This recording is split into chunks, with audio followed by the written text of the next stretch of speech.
Halo, Assalamualaikum warahmatullahi wabarakatuh. Kami dari kelompok 6, materi keempat, yaitu mengenai wacana kohesi dan koherensi, ingin mempresentasikan hasil kelompok kami. Perkenalkan kelompok kami terlebih dahulu. Yang pertama, saya Syahza Zahra. Saya Cinta Febrianti. Saya Salsi Madita. Oke, sebelum memulai presentasi pada hari ini, ada baiknya kita melakukan tadarusan terlebih dahulu yang akan dibacakan oleh Cynthia Febrianti dan terjemahannya dibacakan oleh Sasi Mardita. A'udzubillahi minasyaitonirrajim. Bismillahirrahmanirrahim. Alam tara kaifa fa'ala rabbuka bi ashabil fil.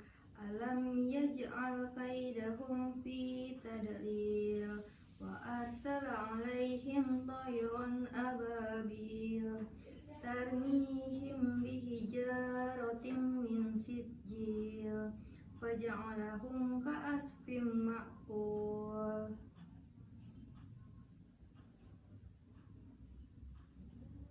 Tidaklah engkau, Muhammad, perhatikan bagaimana Tuhanmu telah bertindak terhadap pasukan bergajah. Bukankah dia telah menjadikan tipu daya mereka itu sia-sia? Dan dia mengirimkan kepada mereka burung yang berbondong-bondong, yang melempari mereka dengan batu dari tanah liat yang dibakar, sehingga mereka dijadikannya seperti daun-daun yang dimakan ulat. Shadaqallahul azim. Untuk memulai presentasi pada hari ini, kelompok kami akan memberikan satu pantun. Hujan tiba, bunga menguntum. Cakep. Enak sambil makan ketupat. Cakep. Kami ucapkan Assalamualaikum. Semoga presentasi kami ini bermanfaat. Baiklah, setelah ini kami akan menyampaikan yel-yel dari kelompok kami. Hai teman-teman, perkenalkan kami adalah dari kelompok 4 yang akan membahas mengenai wacana. Semoga bermanfaat untuk kalian semua. Materi pertama tentang pengertian, materi kedua kohesi dan koherensi, materi ketiga ada jenis-jenis. Yuk simak bersama presentasi dari kami. Baiklah, di sini saya akan menjelaskan materi pertama, yaitu mengenai pengertian wacana. Nah, wacana itu secara bahasa itu adalah yang bermakna ucapan atau tuturan. Nah, bahasa tidak boleh ditafsirkan sebagai satuan-satuan yang terpisah-pisah. Satuan-satuan bahasa morfem, kata, kelompok kata, klausa, kalimat bukanlah satuan-satuan yang terpisah, melainkan bagian dari bahasa sebagai suatu sistem simbolik yang digunakan untuk berkomunikasi di dalam konteks sosial. Nah, konteks sosial itulah yang dimaksud dengan wacana. Nah, seperti yang kita tahu bahwa wacana itu bukanlah semata-mata rangkaian kalimat. Agar menjadi wacana, rangkaian kalimat itu harus mampu menghubungkan makna dari kalimat-kalimat atau yang ada di bagian teks tersebut. Nah, sehingga membentuk kesatuan makna yang terpadu. Hubungan-hubungan yang menghubungkan makna bagian wacana itulah yang disebut dengan koherensi. Koherensi ini merupakan syarat dari mutlaknya wacana. Jadi tanpa adanya koherensi maka tidak ada suatu wacana. Nah, selain adanya koherensi di dalam suatu wacana, di dalam suatu wacana juga terdapat yang namanya kohesi. Nah, kohesi ini adalah hubungan gramatikal dan leksikal antara berbagai bagian wacana. Kohesi ini merupakan penanda lahirnya koherensi sekaligus salah satu sarana untuk menciptakan koherensi dalam suatu wacana. Nah, adapun sarana-sarana di dalam kohesi, di dalam suatu kohesi itu ada yang namanya sarana-sarana kohesi. Nah, sarana-sarana kohesi itu yang pertama itu terdiri dari penekanan, paralelisme, dan juga elipsi. Nah, yang pertama yang kita bahas adalah penekanan. Dari sudut pandang wacana, penekanan itu merupakan upaya pembicara penulis untuk memberitahu pembaca tentang bagian teks yang dianggap lebih penting atau yang ditonjolkan yang berpusat pada suatu teks. Nah, itu adalah suatu penekanan. Langsung saja kita ke contoh. Nah, contoh dari penekanan.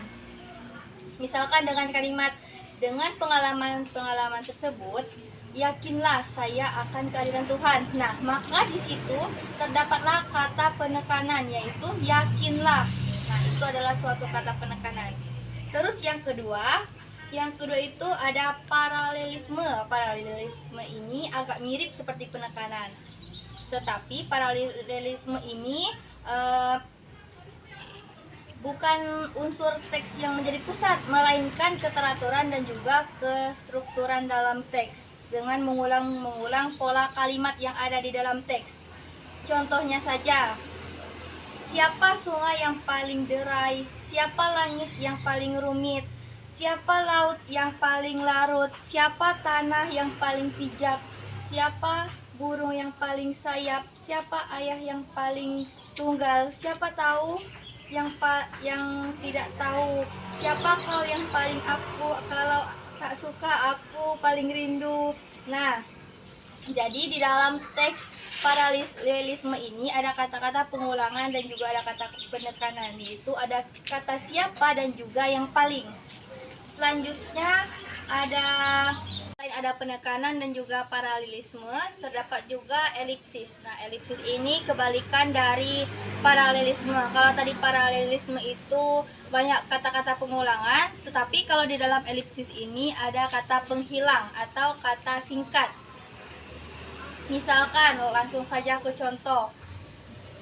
Dalam wacana pelepasan, misalkan ada kalimat, semua anggota kelompok pergi ke perpustakaan, tetapi ketuanya tidak. Nah, maka di situ ada kata penghilang atau kata singkat. Yang hilang itu adalah tetapi ketuanya tidak pergi ke perpustakaan. Nah, kata yang hilang itu pergi ke perpustakaan untuk mempersingkat kalimat tersebut. Nah, itulah yang disebut dengan contoh kalimat dari elipsis. Baiklah, selanjutnya B. Konjungsi. Konjungsi merupakan cara lain lagi untuk menciptakan kohesi. Konjungsi terutama berfungsi untuk menghubungkan bagian-bagian teks baik berupa kata, frasa, klausa maupun kalimat, sehingga membentuk satu kesatuan. Dilihat dari segi fungsinya, konjungsi dapat dibagi menjadi 4, yaitu yang ke-1 ada konjungsi koordinatif, adalah penghubung yang digunakan untuk penambahan, pemilihan, dan perlawanan, dan yang sering digunakan adalah dan, atau, tetapi, dan sedangkan. Contohnya kayak gini, dia lulus ujian nasional dan orang tuanya pun bahagia. Di situ kan ada kata dan adalah untuk penghubungnya. Yang kedua itu ada konjungsi korelatif, merupakan jenis konjungsi yang berbeda dengan konjungsi koordinatif, yang dimana pada konjungsi korelatif tidak menggunakan kata frasa tunggal, melainkan berupa pasangan frasa. Misalnya, baik maupun tidak hanya, tetapi juga demikian sehingga. Contohnya kayak gini, Zaza belajar demikian rajin sehingga dia bisa lulus ujian nasional. Di situ kan ada kata demikian, sehingga itu adalah kata penghubungnya. Nah, yang ketiga itu ada konjungsi subordinatif, merupakan penghubung yang digunakan pada awal subordinatif atau anak kalimat dan berfungsi untuk menghubungkan anak kalimat itu dengan induk kalimat. Misalnya ketika, jika, meskipun. Contohnya kayak gini. Yaya terlihat bahagia meskipun dia banyak masalah. Di situ kan ada kata meskipun. Meskipun itu adalah kata penghubungnya. Yang keempat itu ada konjungsi antar kalimat, berfungsi untuk menghubungkan satu kalimat dengan kalimat lain yang telah disebutkan. Misalnya selain itu, sesudah itu, sebaliknya. Contohnya kayak gini. Ilham sarapan pagi bersama keluarganya. Sesudah itu, Ilham berangkat sekolah. Nah, di situ ada kan kata sesudah itu adalah kata penghubungnya. Nah, selanjutnya itu ada referensi, substitusi, dan deiksi. Referensi atau pengacuan, substitusi, penggantian, dan deiksis itu penunjukan atau pengacuan. Sebagai sarana kohesi berhubung dengan hal ihwal pengacuan, yaitu penggunaan sarana-sarana bahasa yang digunakan untuk menunjukkan atau mengacu ke bagian teks yang lain, terutama yang sebelumnya. Selanjutnya itu ada leksikal atau semantik. Pengulangan bagian teks tidak hanya dilakukan dengan mengulang struktur sintaksis, kata-kata maupun bunyi. Dapat pula dilakukan pengulangan makna. Sehingga walaupun kata-kata yang digunakan berbeda dengan kata-kata yang digunakan sebelumnya, namun karena ada aspek makna tertentu yang diulang, maka hubungan leksikal atau semantik juga merupakan upaya untuk menghubungkan bagian-bagian teks. Nah, yang kedua itu ada kohesi dan koherensi dalam wacana. Kohesi adalah hubungan antar kalimat dalam sebuah wacana, baik dalam strata gramatikal maupun dalam strata leksikal tertentu. James mengatakan bahwa suatu teks atau wacana benar-benar bersifat kohesi apabila terdapat kesesuaian secara bentuk, bahasa terhadap konteks. Baik, di sini saya akan membahas pembahasan yang terakhir, yaitu mengenai jenis-jenis wacana. Jenis-jenis wacana itu terbagi menjadi 4. Yang pertama yaitu jenis wacana berdasarkan media yang digunakan. Nah, yang pertama itu ada wacana tulis. Wacana tulis ini adalah sebuah wacana yang dituangkan dalam berbentuk media atau melalui media tulis, contohnya seperti koran, majalah, internet, dan sebagainya.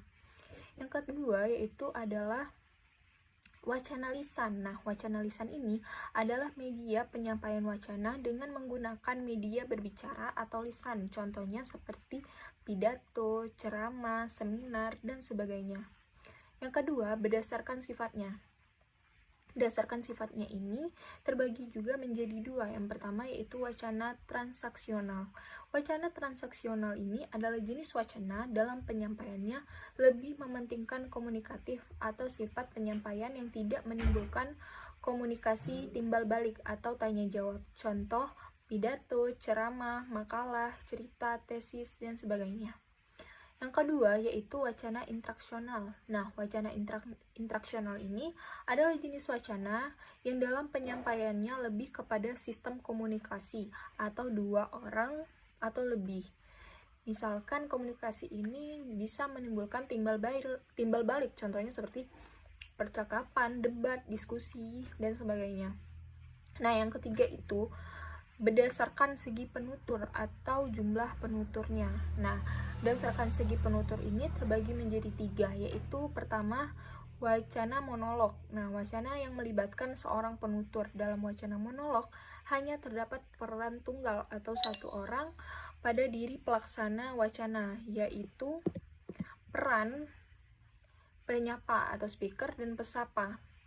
Nah, yang kedua yaitu ada wacana dialog. Wacana dialog melibatkan 2 orang penutur yang secara bergantian atau bergiliran bisa berperan ganda, yaitu sebagai penyapa dan sebagai pesapa. Nah, yang ketiga yaitu wacana polilog. Wacana yang melibatkan pelaku wacana lebih dari 2 orang.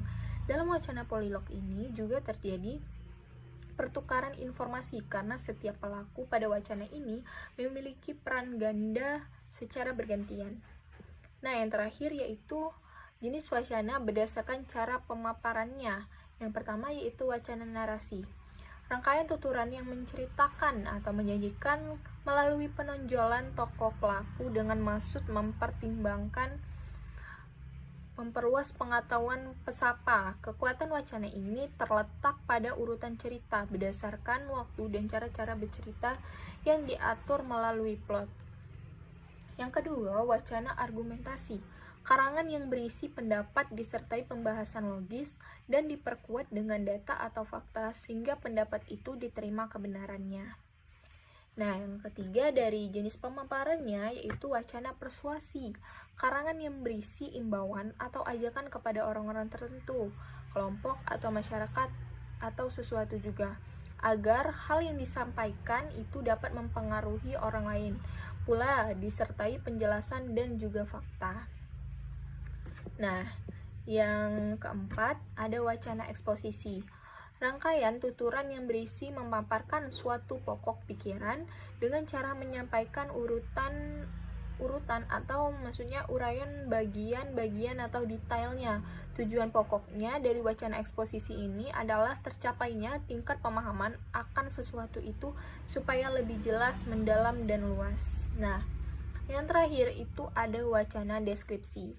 Rangkaian tuturan yang memaparkan sesuatu, melukiskan sesuatu baik berdasarkan pengalaman maupun pengetahuan penuturnya. Tujuan yang ingin disampaikan oleh wacana deskripsi ini adalah tercapainya penghayatan agar agak imajinatif terhadap sesuatu, sehingga peserta merasakan seolah-olah ia sendiri mengalami atau mengetahui secara langsung. Terima kasih. Baiklah, setelah ini kami akan menyampaikan yel-yel dari kelompok kami. Hai teman-teman, perkenalkan kami adalah dari kelompok 4 yang akan membahas mengenai wacana. Semoga bermanfaat untuk kalian semua. Materi pertama tentang pengertian, materi kedua kohesi dan koherensi, materi ketiga ada jenis-jenis. Yuk simak bersama presentasi dari kami. Baik, sekian presentasi kami pada hari ini. Semoga bermanfaat untuk kalian semua. Nah, kelompok kami akan menampilkan satu pantun penutup. Badan gemuk, banyak lemak. Cakep, Lebaran haji buat ketupat. cakep. Terima kasih bersedia menyimak. Semoga presentasi ini membawa manfaat. Sekian presentasi dari kami. Wabillahi taufiq walhidayah. Wassalamualaikum warahmatullahi wabarakatuh.